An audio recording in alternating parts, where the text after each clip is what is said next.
Chị mà còn cho mà. Cô cho mà. Cho nữa. Mà. Cô cho mà con. Cho mà.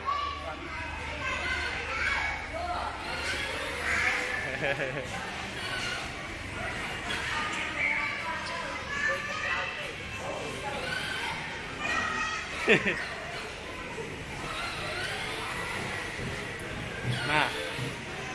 Bắt. Vem, vem.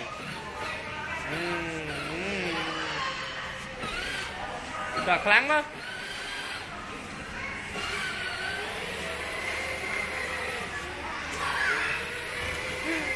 Dạ, dạ.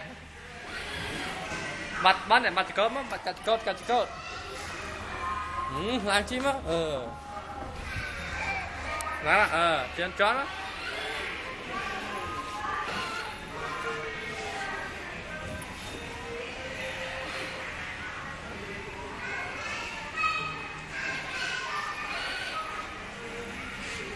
Mà.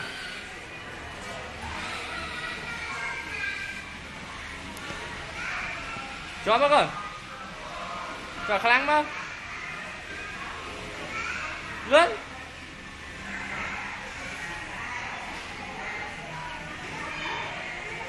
Cho là khả năng bác. Cho bác cần cho nó. Cho anh. Cho là khả năng rồi.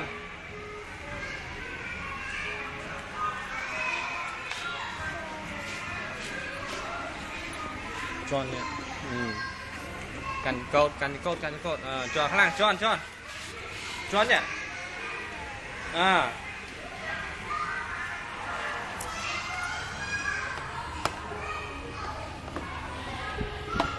Thôi, hỏi.